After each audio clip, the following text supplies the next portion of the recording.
असा आहे, जगद्गुरु तुकोबाराय म्हणतात त्या परमात्म्याचं चिंतन केलं असता काय होणार नाही. काय नोहे केले एका चिंतिता विठ्ठले. त्या परमात्म्याचं चिंतन केलं असता सर्व काही होईल असं तुकोबाराय पहिल्या चरणामध्ये सांगतात. दुसऱ्या चरणामध्ये तुकोबाराय म्हणतात भगवत प्राप्ती करता शास्त्राने म्हणा किंवा संतांनी म्हणा अनेक साधना आपल्याला सांगितलेली आहेत, परंतु सर्व साधनांमध्ये श्रेष्ठ असणारं साधन जर कोणतं असेल, सर्व साधनांमध्ये सारभूत साधन जर कोणतं असेल तर ते परमात्म्याचं नाम हे साधन आहे. आणि आपण सगळे संसारिक जीव आहोत. या संसारिक जीवाला या भवसमुद्रातून तरुण जाण्याकरता यापेक्षा सुलभ आणि सारभूत अन्य दुसरं कुठलंही साधन नाही. सर्व साधनांमध्ये श्रेष्ठ साधन जर कोणतं असेल तर ते परमात्म्याचं नामचिंतन करणे हे आहे. साधन नाही आहेत का? आहेत ना. कोणते? तुकोबाराय तिसऱ्या चरणामध्ये सांगतात योग आहे, याग आहे, तप आहे. परंतु योग, याग, तप ही जी साधनं आहेत ही करण्याकरता क्लिष्ट आहेत, अवघड आहेत, सर्वांना जमतील असं शक्य नाही. परंतु नाम हे साधन असं आहे प्रत्येकाला करता येतं. अवघड आहे का देवाचं नामचिंतन घ्यायला? बाकीची साधनं करण्याकरता कठीण आहेत, परंतु परमात्म्याचं नामचिंतन हे असं साधन आहे की कोणालाही करता येतं, कुठेही करता येतं. असाल ते करा जेथे तेथे. नामस्मरण घेण्याकरता कुठल्याही प्रकारचं तुम्हाला बंधन नाही. परंतु बाकी साधनं म्हणाल तर बाकी साधनं करण्याकरता अनेक बंधनं असतात. योग करायचा झाला तर योगाचं नियमन पाळावं लागतं. यज्ञ करायचा झाला तर यज्ञाची देखील सामग्री काही सामान्य नाहीये, आणि ती सामग्री जर आपल्याला उपलब्ध करायची तर तेवढी काही सोपी गोष्ट नाही. तपाने सुद्धा देवाची प्राप्ती होती, तपही साधन आहे. परंतु तप करत असताना देखील ते तप पूर्णत्वाला जाईल की नाही काही सांगता येत नाही. याचं कारण काय? तर तप करत असताना काम क्रोधावरती ताबा असणं गरजेचं आहे.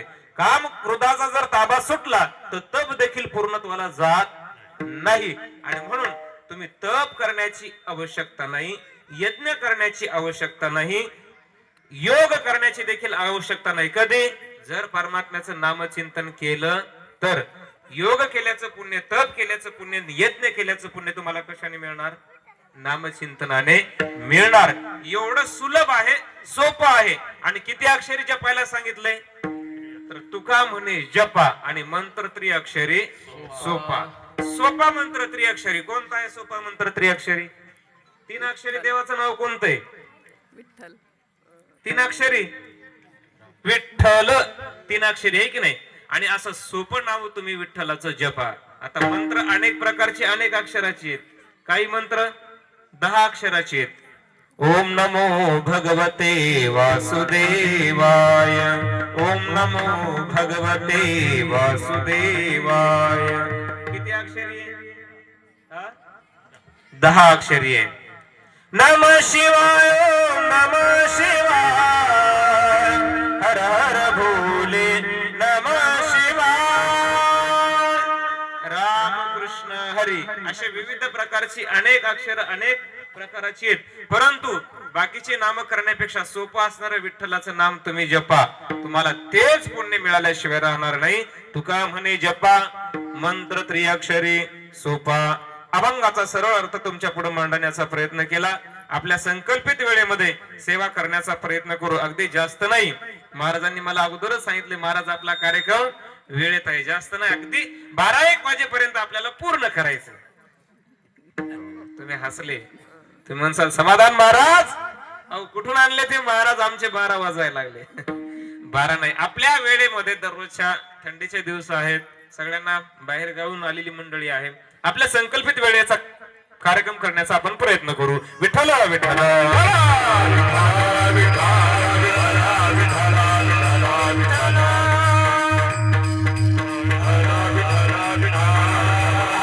सुरुवात करण्यापूर्वी थोडासा परिहार द्यायचा, तो म्हणजे असा. गेल्या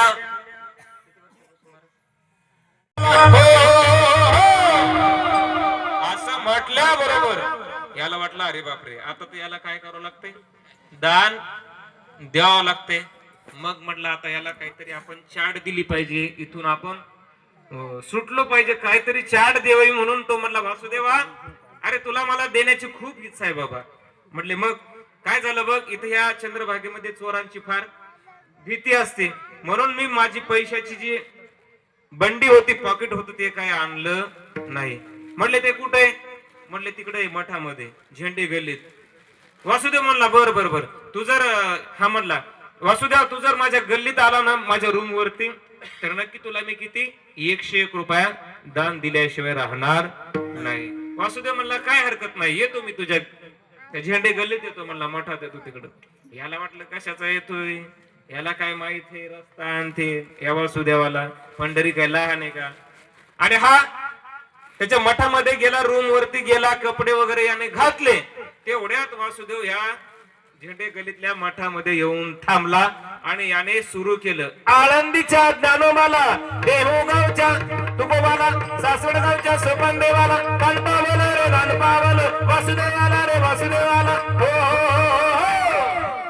म्हणला. अरे बापरे, वासुदेव तर भारी दिसायला म्हणला. याला म्हणला सहज म्हणलो मी एक गल्लीमध्ये झेंडे गल्लीत राहतो तर म्हणला हा इथं येऊन भेटला. आता मला सांगा हे वासुदेव काय साधा होता का? याला काय सांगायची गरज आहे? न सांगता तुम्हा कळू इथे अंतर विश्वी विश्वंभर. ते म्हणला वासुदेव इथे आला. म्हणला आता इथं काय करा बाबा? पुन्हा एक युक्ती सुचला. म्हणला वासुदेवा मला खूप इच्छा आहे तुला दान देण्याची, 101 रुपया तुला मी नक्की दिला असता, पण काय करा आजची द्वादशी म्हटला. आता द्वादशी सोडली, आता आम्ही गावाकडे जायला निघालो. आणि घडला असं की म्हटला माझ्या खिशामध्ये फक्त किती रुपये? 400 रुपये. आणि पंढरपूर ते वझर किती रुपये तिकीट आहे? मला वझरला जायला 400 रुपये लागतात. तुला जर 100 रुपये दिले तर मला जाता येणार नाही, मला पैसे कमी पडतील. तू जर वझरला आला ना म्हणला तर नक्की तुला 101 रुपये मी दिल्याशिवाय राहणार नाही. वासुदेव म्हणला बर. वासुदेवाला याची परीक्षाच घ्यायची होती. वासुदेव म्हणला नक्की येतो मी वझरला सुद्धा. तर वासुदेवाला यायला काय पैसे लागायलेत का काय? हा विचार करत होता 400 रुपये खर्चून 100 रुपयासाठी असा मुदलात घाटा कोण करणार आहे? कशाचा येतोय वासुदेव? परंतु वासुदेवाला याची परीक्षाच घ्यायची होती. वासुदेव म्हणला मी नक्की वझरला येणार. दुसऱ्या दिवशी हा वझरला आला. हा बाबा तेवढ्यात वासुदेव त्याच्या दारामध्ये हजर. आळंदीच्या ज्ञानोबाला, देहूगावच्या तुकोबाला, सासवडगावच्या सोपान देवाला, कानपावलं रे कानपावलं, वासुदेवाला रे वासुदेवाला, हो हो हो.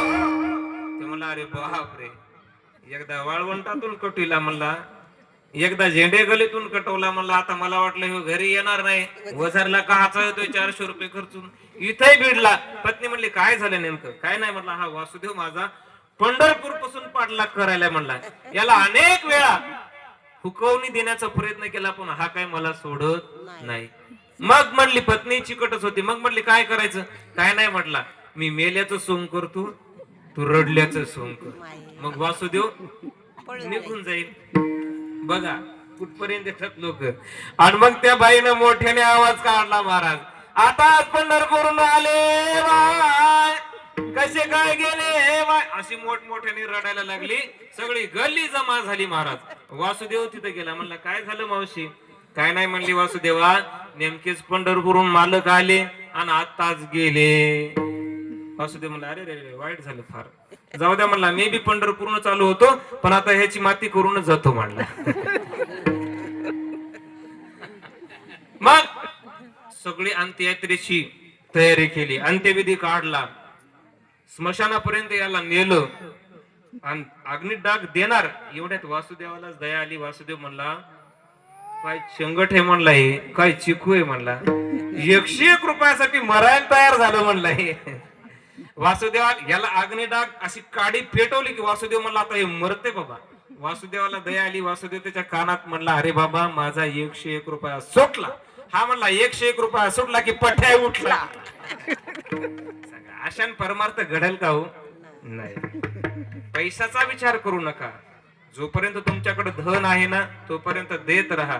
चांगल्या सत्कार्यात दान धर्म करा, पायी तीर्थयात्रा करा आणि मुखामध्ये भगवंताचं नामचिंतन माणसानं केलं पाहिजे. विठ्ठल विठ्ठल म्हणून त्याचं माणसाने भजन केलं पाहिजे. परंतु माणसं नेमकं त्यालाच विसरतात की नाही?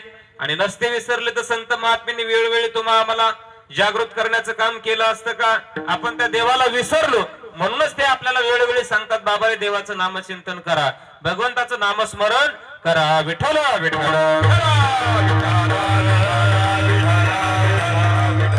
कारण आठविशी कृपाळू देवासीन पोषितो जगासी. तो परमात्मा जगाचं पालन पोषण करणार आहे, अर्थात आपलं देखील पालन पोषण करणारा तोच आहे, परंतु आपण त्याची आठवण करत नाही.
काय सांगतो तुम्हासी भजरे विठ्ठला. त्या विठ्ठलाला भजा, आणि तुम्ही जर त्या विठ्ठला नाही भजला तर मग तुम्हाला मनुष्य जन्म मिळून देखील काही उपयोग झाला का? नाही तरी गेला जन्म वाया. तुमचा मनुष्य जन्म मिळून सुद्धा तुम्हाला काही उपयोग झाला नाही. इतका अनमोल किमतीचा मनुष्य जन्म आपल्याला मिळालेला आहे, तो त्या परमात्म्याचं भजन करण्याकरता. देवे दिला देह भोजना गोमटा. भोजना का? मग देवे दिला देह भजना गोमटा. एवढंच गोमट शरीर दुसऱ्या कोणाचंच नाही हो. मला सांगा, बैलाला भजन करता येतं, गाईला भजन करता येतं, म्हशीला भजन करता येतं. या भगवंताने या सृष्टीवरती अनेक जीव निर्माण केलेले आहेत, परंतु भजन करण्याचं ज्ञान माणसाकडे आहे, परमार्थ करण्याचं ज्ञान माणसाकडे आहे.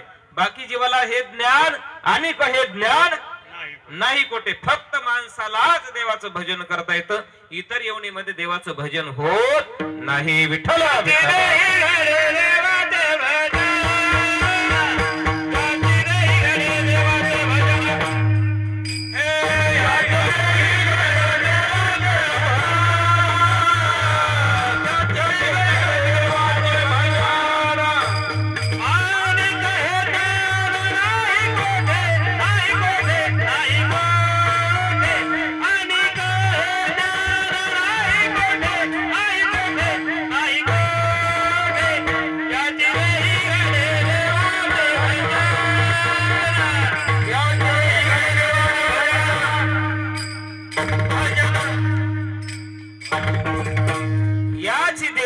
दुसऱ्या देहान भजन करता येत नाही.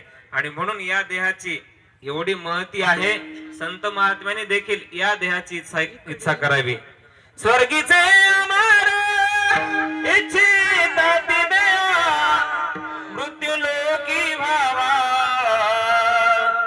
जन्मा.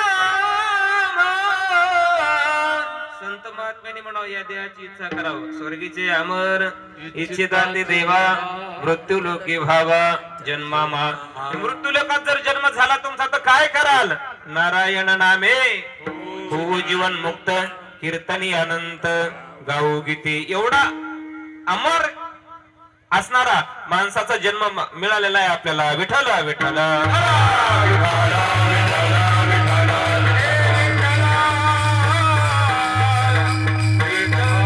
तुम्ही बघा, माणसाच्या प्रत्येक इंद्रियाची शोभा बघा. पायाची शोभा कशाने येऊ? तीर्थयात्रा करण्याने. हाताची शोभा दान धर्म करण्याने, देवाचं भजन करण्याने. डोळ्याची शोभा देवाचं मुख पाहणे. हस्तम पवित्रम यदि दान पुण्यम, पादो पवित्रो यदि तीर्थयात्रा, मुखम पवित्रम यदि ब्रह्मनिष्ठा, हृदयम पवित्रम यदि ब्रह्मनिष्ठा. हृदयाची शोभा परमात्म्याला हृदयात साठवून ठेवण्यात आहे. हाताची शोभा परमात्म्याचं नामचिंतन करण्यात आहे. पायाची शोभा तीर्थयात्रा करण्यात आहे. म्हणून जव हे सकळ सिद्ध आहे, हात चालावया पाय, तव तो आपुले स्वहित पाहे. सासरवाडी जाय चुकू नको. तीर्थयात्रे जाय चुकू नको. कुठं? तीर्थयात्रे जाय चुकू नको. पण आमचे नथुराम बाबा म्हणायचे महाराज, त्याला जर म्हणलं चल पंढरीला तर पंढरीला येत नव्हतं, आणि सासरवाडीला लुगू लुगू लुगू लुगू जायचं मुलींना.